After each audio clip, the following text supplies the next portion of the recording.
So welcome to this week's All About Design, and I'm joined once again by Debs. This week we're going to define personal style. I'm going to help you find what it is you love, because there's so much out there.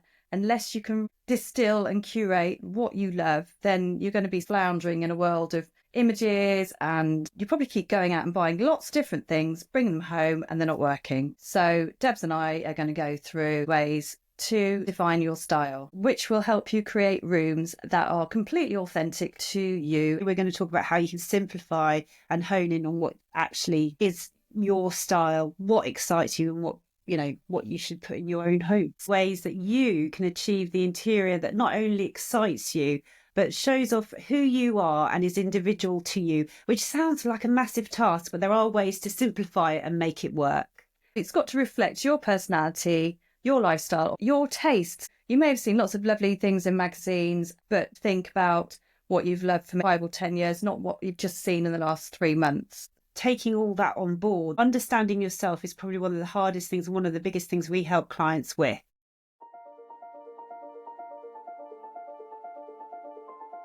We'll highlight many areas of interiors, both obvious and less so, for you to think about, and this will help you form an all-important 360-degree view.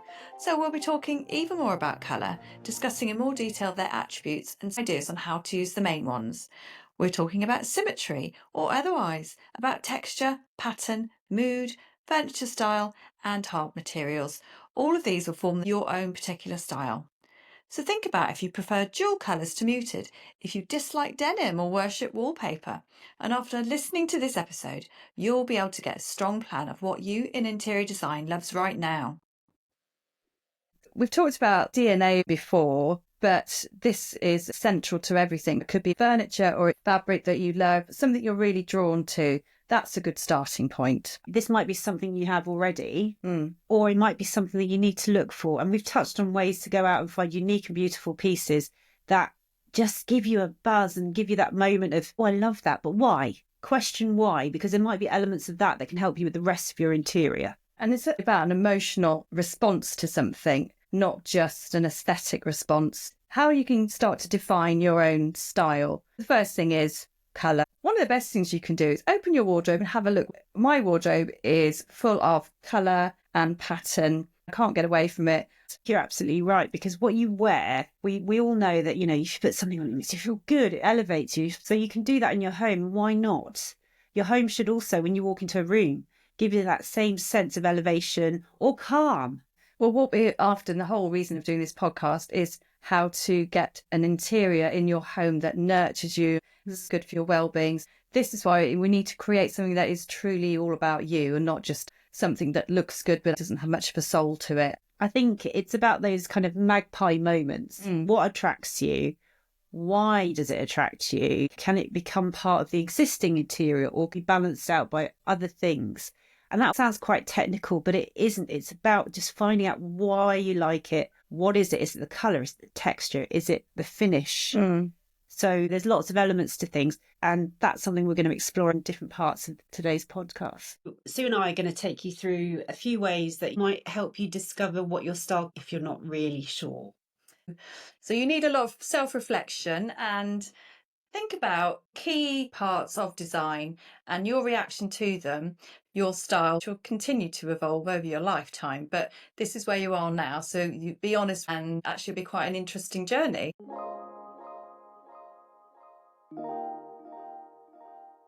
So one of the first things we want to put in front of you to think about, do you walk into a space and if it's symmetrical, feel more comfortable in it? So if it's got balance and order, everything has its place, does that appeal to you more than something organic or asymmetrical, eclectic? Which appeals to you more? If you walk into a room and it's unorderly, effectively, even in patterns and designs, being more casual and eclectic can be more relaxing to a lot of people. Square edges and sharp corners. Does that appeal to you more than something that's a bit more curvy and rounded and soft? One of the biggest things is pattern, and that can be quite striking or it can be quite soft. Do you like pattern? Is it something that you could embrace in your home? Some people love pattern everywhere. I'm one of them. There's so many different types of pattern out there that actually can give you some colour and texture without actually having to go too crazy. You might be a person that walks into a room and feels a bit smothered by patterns. You might prefer things plain. You might always prefer geometrics to a floral, or an abstract to a stripe. So just write all this down, and then you'll suddenly start to see a picture forming of what you really do love. Pattern can be more organic and nature-based designs, so it can lend itself to that very different types of scheme. Just keep your mind open to it. And it's the scale of the pattern, isn't it? There's some huge overall pattern repeat, or there's the tiny self pattern ones that have got a place in a supporting role in a fabric scheme. Another good one, Deborah, is texture. Texture is great for if you're doing a very minimal scheme of colours. So you can have anything from a lovely soft silk all the way up to a chunky knit. But in between that is a vast amount of different levels of texture, which can define areas in a relatively, simple colour palette. Some people can't stand touching velvets, but for others it's the key fabric really to go into a sumptuous scheme. So have a look again at your reaction to fabrics. So not just texture of fabrics, but texture of materials. So things like marble or carpet, wallpaper, stone. What are you drawn to? What do you really like? What would you like to incorporate? You might say, I'd love marble, but I can't really afford a great deal in my scheme. Well, actually, yes, you can afford to put it in somewhere, because you could get a little side table that's got a gorgeous marble top. So there's always ways to bring it in. It doesn't have to cost the earth. And again, with texture, it can make a scheme. So cottons and linens, that's a very relaxed kind of scheme. Yeah. And on the other side of it, with the velvets and silks and those kind of materials, it gives it a glamorous feel. So you're evoking those emotions through texture. Yeah, and actually people don't really think about texture. They just think it's all about the colour and perhaps pattern, but texture has the 3D depth to it, so it gives a tactile feeling to a space. If you use the same texture in everything, then it would disappear. Nothing would stand out, and that's the beauty of texture. Presents each piece in its own right.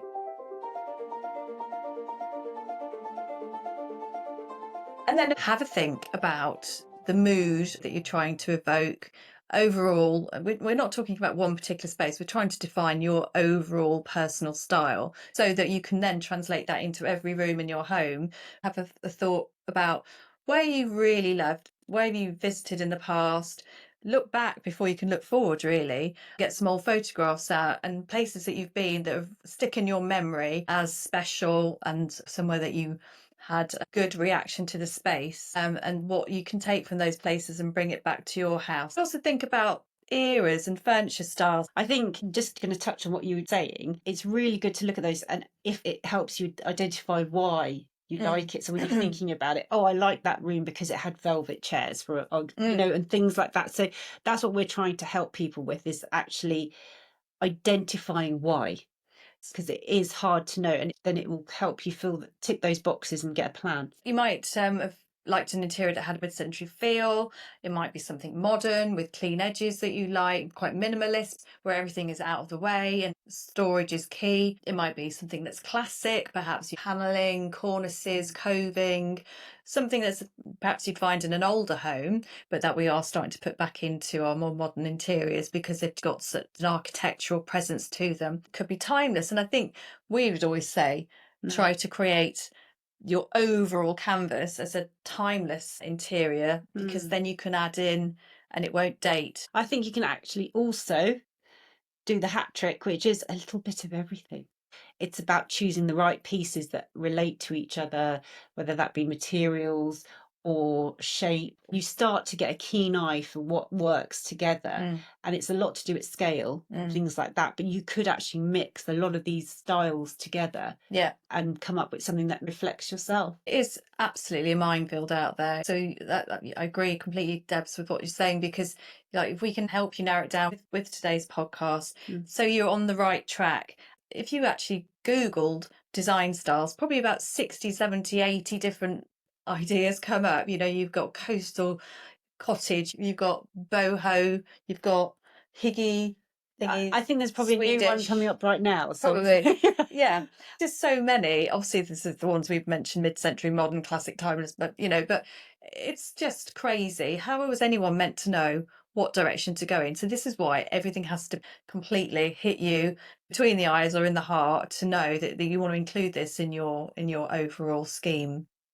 And what you actually end up with is your style. There isn't anything that can be wrong about it because it's what you are. And that's very freeing. I mean, you realise you're not a slave to some sort of design style.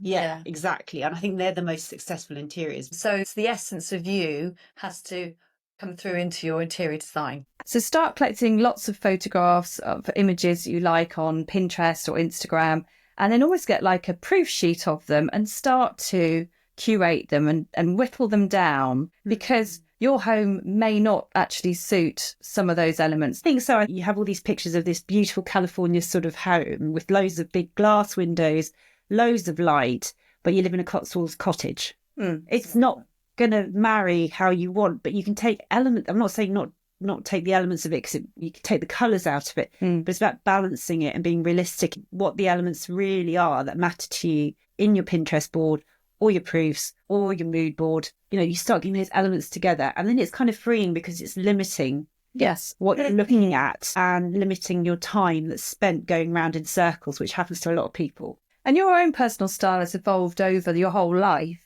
and it will continue to evolve. It's a work in progress, but you will know things that you react well to and things that you just want to walk away from. So I'm not a big fan of pink. I don't know why, but a room that was vivid pink, I wouldn't be able to spend a lot of time in there. So I know that's a signpost for me to say, no, I'm not going to have that.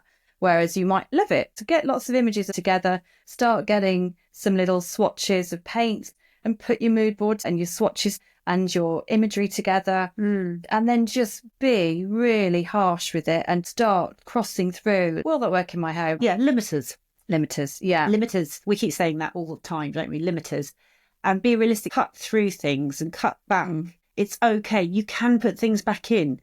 But it is about balance. Understand your home, understand where the light comes from, understand the size of the room, because all these elements come together, don't they? So defining your personal style almost transcends space planning and all those other things, but it then will tie back into it so perfectly, because obviously, as Deb said, you need the floor plan to work, but your personal style will be something that you will see in every single room throughout the house, every space that you touch. So it's not an exercise that you'll do and will be a waste of time in a few months, because what you're projecting and putting forward is your character. It's coming from inside of you. You've had an emotional reaction to it, so it really is something that's authentic. It's real. It's going to stay. I think that's it. We want to find out what's your style, and don't try and emulate someone else's, because that won't work. If you can figure out your own style and what makes you tick, it's exciting. It's very exciting, because then you have that freedom to continue through your home, and the pace picks up. So this element of time at the beginning of your project really will give you time in the future, because you know what you're looking for, you know what you like, you know what works, you know the hues, you know the colours, you know all the things that we're talking about, and you have that confidence to go ahead. And things like art and travel and nature can all be massive influences. I'm sure when you lived in Australia for quite a few years, that's had an impact on what you go for now. It has. And when I was there, I would say I went for different things because of the impact of environment. But you take those moments back with you. Travel and mementos and things like that bring emotion. Yeah. They bring a joy, or they can bring a sadness, but that sadness in its way is a remembrance. But when you're bringing things back from holiday, think about your home, not what it's like in the actual beautiful market or wherever you are. Think about how you can take things back with you that work with your schemes, work with your interiors without standing out like a sore thumb.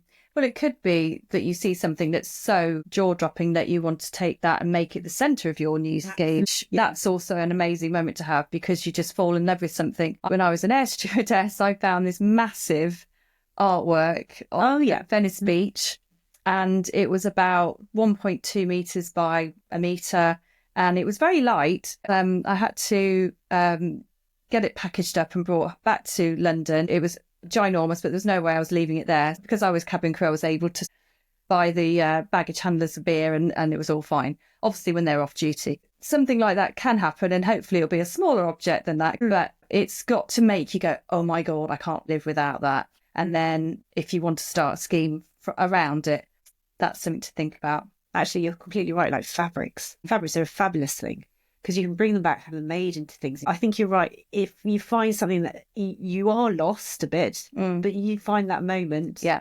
Happy days. Perfect. Happy days. Love that.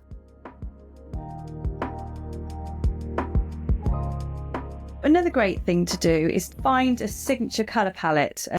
Now, that doesn't say everything in your house has to be that colour.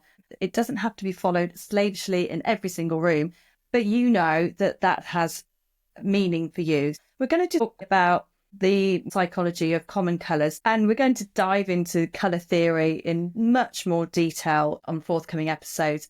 But we'll just have a quick roundup to help you if you're floundering and you're a little bit lost. Well, this is it. Colour. I love this quote. Colour is the power which directly influences your soul. It does, completely. And it so does. But if you experience the right colour, at that moment, don't you? I think you were going to talk about red, which is one of those ones that definitely hits you. Well, we know it's got energy and passion and pizzazz, but can be a little bit overstimulating. So you don't want to use that in too bigger quantities in a room where you need to chill out a bit. But it's great for social spaces, dining rooms, places that you want to get people talking or want a bit of sort of fun going on. But think about red as maybe an accent piece rather than an overall all-consuming colour. Yeah. Whereas like blue is kind of the opposite. It's calming. So we think of blue water, so we think of calming sky. Soothing, isn't it? Yeah, relax. And I was seeing things about how it lowers heart rate. It's interesting how colour can actually take you physically somewhere.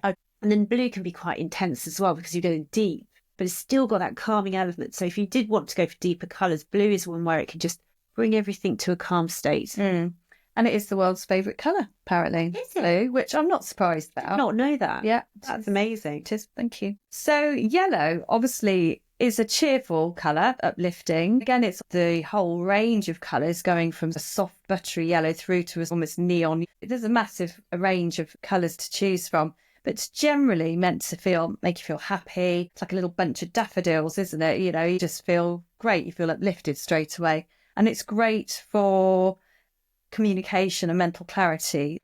Green. I love green. We love green. Green is my go-to colour in every kind of shape or form. It's just stunning. And it's a natural colour. It's nature. It's that balanced and harmonising feel you get from green. I think it's one of those colours that can be used practically anywhere. I think everywhere. And it can create the right environment in kitchens, baths. It's stunning. But also, studies have shown anxiety and fatigue can be helped with green. So I think it's the hero colour. And it does complement a lot of other colours. Yeah. Because people go, I have to go for a neutral. Green is almost like a neutral in the right hue. These things can easily go with lots of other colours and actually calm them down and bring them to a kind of more rested state. And also, on the other side of that, if you put a shot of like a limey green, oh my goodness me, that just completely energises the scheme. But you might want most of it to be really calm, but you just don't want it to become a little bit boring. So you just get a little shot of something in there.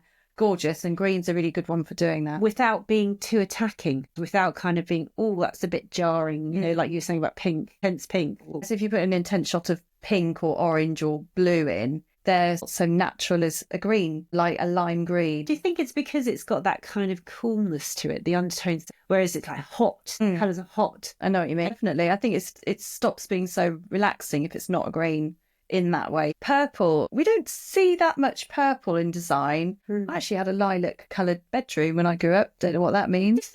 I think it comes and goes, purple. Purple's one of those kind of fashion colours. Yeah. I love the regal magician purple, but there's so many. There's lilacs through to indigos. It's great for creative spaces, art studios, meditation spaces. It is a spiritual colour. It can be very strong, but it works beautifully with reds and oranges as well. So putting the whole thing together, what you're drawn to. But if you're going with a purple in there, that's quite an interesting colour to work from. I think you're right. If I think of anything that's got purple in it, probably just a little tempting taste of that deep colour to anchor down maybe the greens, which again is beautiful. Oh yeah, and purple and green, love that. It's like your lounge. Biased, yeah. But again, it's about how much you put in everything, isn't it? Because otherwise it can be too heavy. So I was going to talk about orange. Oh, I love orange. It's vibrant, it's friendly, it's sociable. Yeah. I think it's got that kind of coming together feeling. It's kind of energizing. I think it's happy and fun. It's like a smile, isn't it? And orange colours are optimistic.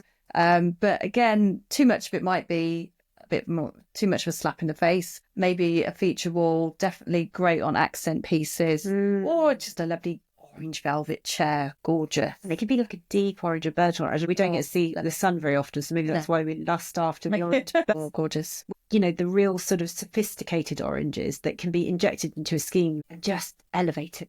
They're not as dark as a brown, but they're just into that orangey tone. They're gorgeous. And then pink. I mean, not my favourite colour, but then there are some beautiful shell pinks that are gorgeous. And that's okay, Sue. Is it? Yeah, because that's what we're talking about. What's your favourite? But pink obviously is seen as a very feminine colour. I've heard that years ago, pink was for boys and blue was for girls, and it got switched. It was actually a masculine colour.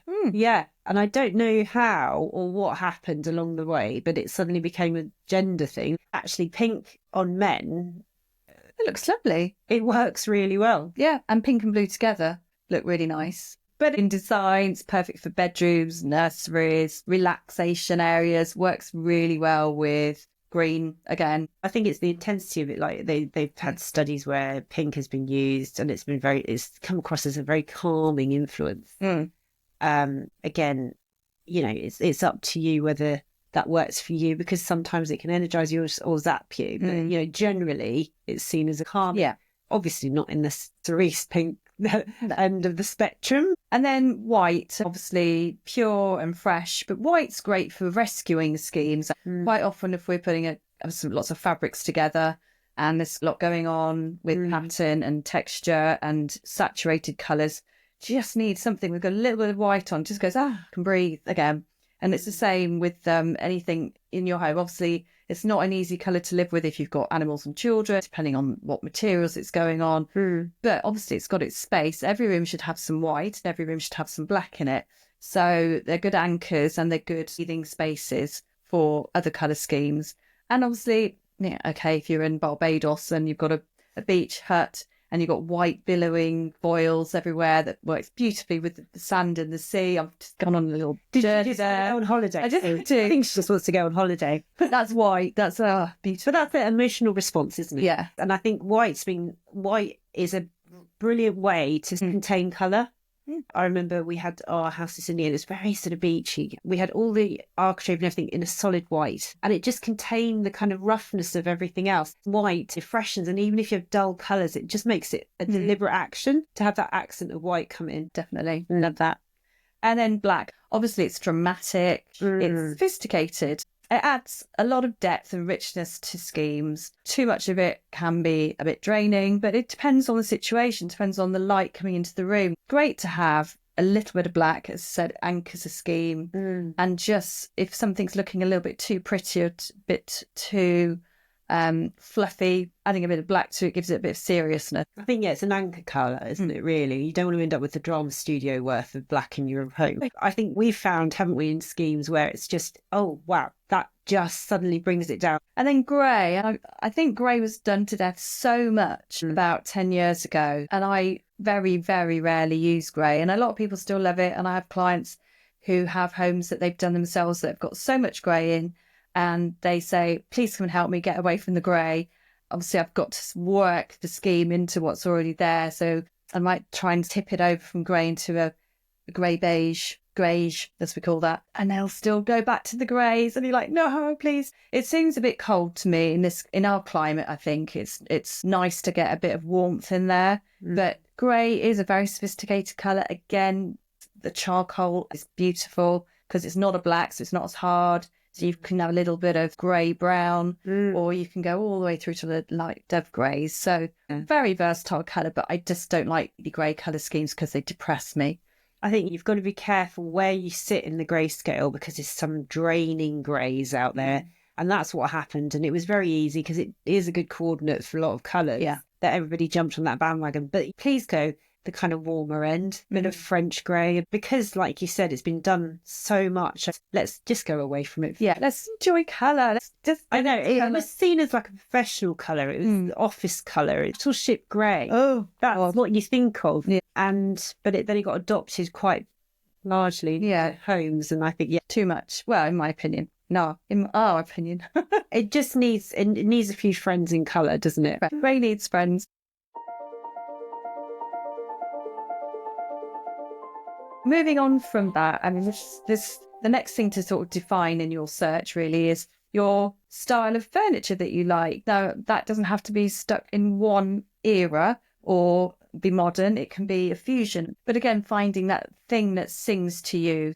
Everyone just used to go out and buy the 3-piece suite, the sofa and 2 armchairs, and that was done. Now it's like, oh, I could have that really gorgeous Eames chair that I've been lusting after for years, and that will sit beautifully side by side against a quite contemporary sofa. But I still love that, and I love that mix of those eras. So again, it comes down to getting those images, ticking off the things that you love and crossing through the things that you don't, and looking at your colours and then textures. It's about choosing the right pieces and textures, and lots of elements can bring things together, recovering older pieces and then making them work within your interior. We still love a bit of painting furniture, upgrading them to make them work. You need, whatever you do, to have a thread throughout your interiors that you can follow. So it's not slavish, but you might have a blue in the hallway that you spot on a vase in the kitchen, and it could be on a cushion on the bed. There's just ways of saying, I appreciate that colour, I love it, I want it in my life on a daily basis because it's going to make me feel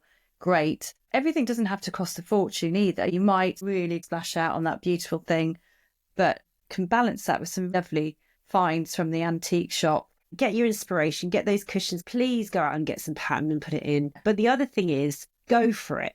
Don't go half, because it will come out feeling a bit diluted.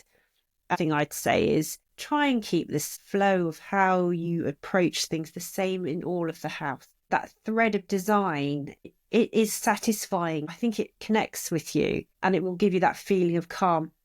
If you start putting your definition of your personal style together, you will be able to carry that through into lots and lots of different areas. Because if it's what you are all about, then it will work in every single room. Find the DNA of what you love, and you can't go wrong because you're being true to yourself. If you try and copy something that you've seen in a magazine, it's not really authentic or real. So if it's genuine and you love it, then you have achieved your goal. So we've got 3 fantastic makeover memos for you to try this week, all with a bit of a theme towards Easter and Mother's Day. So the first one is... It's something that I've done in the past and I wanted to pass it on.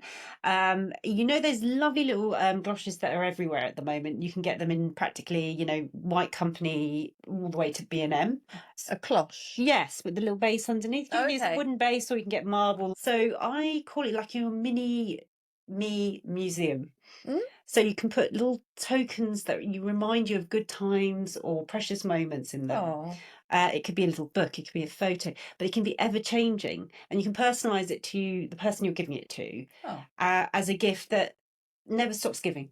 And they look lovely in the kitchen, don't they? So even if it's not in use, you can put your fairy cakes in it or something. And because it is in this contained environment, makes it more of a deliberate act and a reason for it to be there. Yeah. But it can be evolving and just make you smile.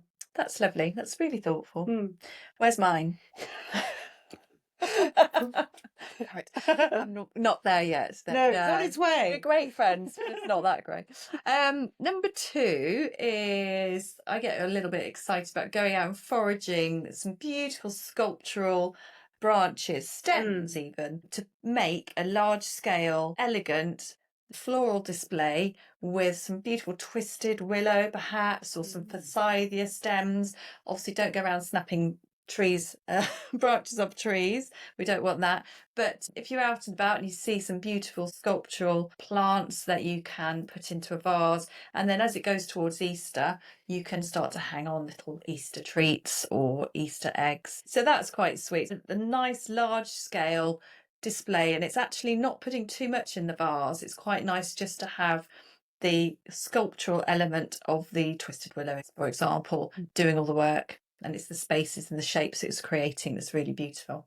Really nice idea. And you can look at things, different colour stems. And I've seen some like, deep reds and on their own stand out with a little pop of green. It's really nice.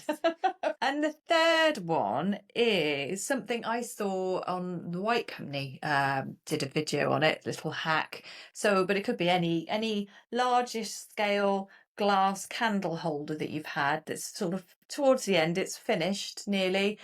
Once you've got as many hours of it as you can, clear out all the wax with some hot water, and then reuse it by planting in spring bulbs. So it could be hyacinth, it could be daffodils, covering the top with some gravel or lovely springy green moss. That looks amazing.